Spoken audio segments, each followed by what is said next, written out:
Hi everyone, welcome back to my channel. మంచి రెసిపీతో మేము ముందుకు వచ్చాను. చికెన్ బిర్యానీ ఈజీగా ఎలా చేసుకోవాలనేది.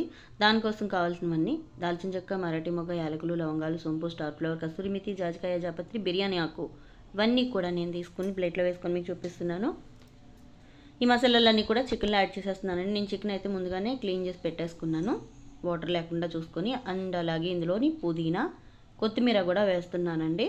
ఇవన్నీ కూడా అండి నేను ఒక పక్కకి తీసి పెట్టేసుకున్నాను. ఎందుకంటే మనకి బిర్యానీ రెసిపీ అనేది పర్ఫెక్ట్గా రావాలంటే కొన్ని మనం మెయింటైన్ చేస్తే సరిపోతుంది. అలాగే నేను సాల్ట్ అనేది స్కిప్ అయిపోయిందండి, కాకపోతే స్క్రీన్ మీద ఇచ్చాను. సాల్ట్, కారం కూడా వేస్తున్నాను. అలాగే కట్ చేసి పెట్టుకున్న పచ్చిమిర్చి కూడా వేస్తున్నాను. చిటికెడంత పసుపు, అలాగే పెరుగు. ఈ పెరుగులో మనకి చికెన్ నానితే అండి చాలా రుచిగా ఉంటుందన్నమాట. 3 స్పూన్ల వరకు నేను పెరుగు తీసుకున్నాను. అలాగే 1 స్పూన్ అయితే అల్లం వెల్లుల్లి పేస్ట్ తీసుకున్నాను. ఇంకొక స్పూన్ బిర్యానీ మసాలా, అలాగే ఇంకొక స్పూను చికెన్ మసాలా, ఇంకొక స్పూను జీలకర్ర ధనియాల పౌడరు, ఒక 5 స్పూన్ల వరకు ఆయిల్, 1 స్పూను నెయ్యి, ఒక హాఫ్ నిమ్మ చెక్క కూడా తీసుకొని నేను ఇందులో పిండేస్తున్నాను అనమాట. ఇవన్నీ కూడా అండి మనకి చికెన్ పట్టేలాగా బాగా కలిపి పెట్టుకొని ఒక 2 అవర్స్ మనం ఫ్రిడ్జ్లోనే పెట్టుకోవచ్చు, బయటనే పెట్టుకోవచ్చు. మ్యాగ్నేట్ చేసుకొని పక్కన పెట్టేసుకోవాలండి. అలాగే మనము ఈ బిర్యానీ అనేది ఏ రైస్తో అన్నా చేసుకోవచ్చండి. నేనైతే బాస్మతి రైస్ అయితే తీసుకుంటున్నాను. మీరు ఏ రైస్ అయినా తీసుకొని చేసుకోవచ్చు. నేను చూపించిన కొలతలు అయితే మీరు చక్కగా ఫాలో అవుతూ మీరు చికెన్ బిర్యానీ అనేది ఈజీగా చేసుకోండి. రాని వాళ్ళు కూడా ఈ ప్రాసెస్ అనేది చూసి ఈజీగా చేసుకోవచ్చు అనమాట. చాలా టేస్టీగా ఉంటుంది, తప్పకుండా ట్రై చేయండి. ఇలా మ్యాగ్నేట్ చేసి పెట్టుకుని ఒక 2 అవర్స్ ఉంచేసుకున్న తర్వాత 2 అవర్స్ తర్వాత నేనైతే స్టవ్ వెలిగించేసి మందపాటి గిన్నె అయితే తీసుకుంటున్నాను. నేను ఒక గ్లాసున్నర రైస్ తీసుకున్నాను. గ్లాసున్నర రైస్కి నాకు ఈ గిన్నె అయితే సరిపోతుందండి. కుక్కర్ గిన్నె తీసుకున్నాను. దీంట్లో 5 స్పూన్ల వరకు ఆయిల్ వేసుకొని, ఆయిల్ హీట్ ఎక్కిన తర్వాత ఒక ఆనియన్ను నిలువుగా కట్ చేసి పెట్టుకున్నవి వేసుకొని బాగా ఎర్రగా వేయించుకుంటున్నానండి. ఇవి బాగా ఎర్రగా వేగాలండి. మనం కొంచెం వేగిన తర్వాత అల్లం వెల్లుల్లి పేస్ట్ వేసుకుంటాం కదా, ఆ టైప్లో కాకుండా బాగా ఎర్రగా వేగాలన్నమాట ఆనియన్స్ అనేవి. ఆనియన్ సరిగ్గా వేగకపోతే మనకి బిర్యానీలో తీగ అనేది తగులుతూ ఉంటుందండి మధ్య మధ్యలో. సో అందుకని బాగా ఎర్రగా వేయించుకోవాలని చెప్తున్నాను నేనైతేను.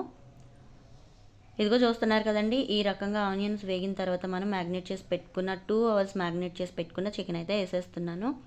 చికెన్ వేసిన తర్వాత మనం స్లో ఫ్లేమ్లో పెట్టుకొని మంట అనేది అడ్జస్ట్ చేసుకొని ఒకసారి గరిటె పెట్టి బాగా మసాలా అంతా కూడా ఆనియన్స్లో కలిసేలాగా ఒకసారి తిప్పి పెట్టుకొని మనము మూత పెట్టేసుకుంటే చాలా తొందరగా మనకి చికెన్ అనేది మగ్గిపోతుందండి. స్లో ఫ్లేమ్లో మాత్రమే పెట్టండి. హై ఫ్లేమ్లో పెట్టామంటే తప్పకుండా మాడిపోతుంది. ఎందుకంటే మనం తీసుకుంది పెరుగు కాబట్టి అడుగు పట్టే గుణం ఉంటుందండి. ఇలా ఒక 5 నిమిషాలు అయితే నేను మూత పెట్టేసి మగ్గించుకున్న తర్వాత ఒకసారి మళ్ళీ గరిటె పెట్టి తిప్పుతున్నాను అనమాట. మనము ఒక 10 నుంచి 8 మినిట్స్ వరకు ఇట్లా కుక్ చేసుకుంటే చికెన్ అనేది మనకు అప్పుడే ఉడికిపోతుందండి. అలాగే నేను బాస్మతి రైస్ 1 గంట ముందు నానబెట్టుకున్నాను అనమాట. ఇవి బాగా కడిగి పెట్టేసుకొని నేను నీళ్ళు అనేవి వేసి పెట్టేసుకున్నాను. చాలా సింపుల్ ప్రాసెస్ అండి, తప్పకుండా ఫాలో అవ్వండి. చాలా టేస్టీగా కూడా ఉంటుంది.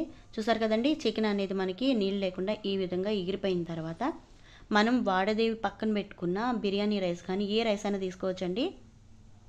నేనైతే బాస్మతి రైస్ తీసుకున్నాను. 1 గ్లాసున్నర రైస్ తీసుకున్నాను అనమాట. పైన వేసేసి ఒకసారి అట్లా 4 మూలలు కూడా స్ప్రెడ్ చేసేసి మూత పెట్టేసి స్లో ఫ్లేమ్లో ఒక 5 మినిట్స్ వదిలేయండి. 5 మినిట్స్ అయిన తర్వాత మొత్తం ఆ రైస్ అంతా కూడా చికెన్లో కలిపేయండి. ఇలా చేయడం వల్ల మసాలా అంతా కూడా రైస్కి పట్టేసి చాలా టేస్ట్ ఉంటుందండి. అసలు ఒక్క మెతుకు కూడా మిగల్చకుండా తింటారనమాట.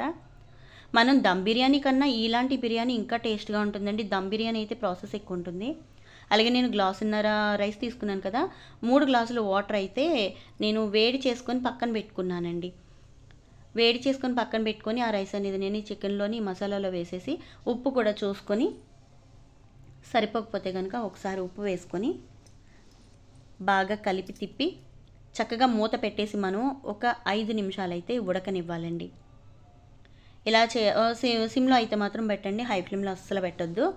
5 నిమిషాల తర్వాత ఓపెన్ చేసి చూపిస్తున్నాను. చూడండి, చక్కగా ఉడుకుతుంది మనకి రైస్ అనేది ఎక్కడ పొంగిపోకుండా. దానిపైన మనం కొంచెం కొత్తిమీర, పుదీనా వేసుకుంటే సరిపోతుంది. ఇంక మళ్ళీ వేయనవసరం లేదండి. ఒక 5 మినిట్స్ తర్వాత నేను లిడ్ ఓపెన్ చేస్తున్నాను. ఇక్కడ ఒక చిన్న టిప్ చూపిస్తాను చూడండి. అడుగున వాటర్ ఉంటుంది కదా, ఇలా ఒక పాన్ అయితే పెట్టుకొని, దోసల పానం అయితే మనం ఆ స్టవ్ మీద పెట్టుకొని మూత పెట్టి ఒక 5 నిమిషాలు వదిలేయండి. అలాగా 5 నిమిషాలు అయిన తర్వాత స్టవ్ ఆఫ్ చేసేసి పక్కకి తీసి పెట్టుకోండి, సరిపోతుంది. అలాగే నేను రైతా కూడా రెడీ చేసుకున్నాను. ఈ రైతా ప్రాసెస్ అయితే మీకు తెలిసిందే కాబట్టి నేనేం చూపించట్లేదండి ఎక్కువగాన. ఉల్లిపాయలు, పచ్చిమిరకాయలు, కొంచెం కరివేపాకు వేసి పెరుగు వేసి తిప్పేస్తాను, అంతే అయిపోయింది. 5 మినిట్స్ తర్వాత నేనైతే దింపేస్తున్నానండి. మనం కుక్కర్లోంచి బిర్యానీ అయితే చూపిస్తున్నాను, చూసారా అంత పర్ఫెక్ట్గా కుక్ అయిందో. చాలా బాగుంటుందండి ఈ రెసిపీ అయితే. ఎవరు రాని వాళ్ళు కూడా ట్రై చేయొచ్చు. చాలా పొడి పొడిలాడుతూ జ్యూసీగా చాలా బాగుంటుందండి చికెన్ బిర్యానీ రెసిపీ అనేది. తప్పకుండా ట్రై చేయండి. ఎలా ఉందో నాకు కామెంట్ కూడా చేయండి. ఎందుకంటే నేను చూపించిన రెసిపీస్ అన్నీ కూడా నేను ఎప్పుడు ఇంట్లో ఫాలో అయ్యే రెసిపీస్ అనమాట. నేను చూపించిన పద్ధతి మీకు నచ్చితే కనుక తప్పకుండా ట్రై చేయండి. అండ్ వీడియో ఎలా ఉందో చివరిలో నాకు కామెంట్ కూడా పెట్టండి. అలాగే వీడియో స్కిప్ చేయకుండా చివరి వరకు చూసినందుకు థ్యాంక్స్ ఫర్ వాచింగ్.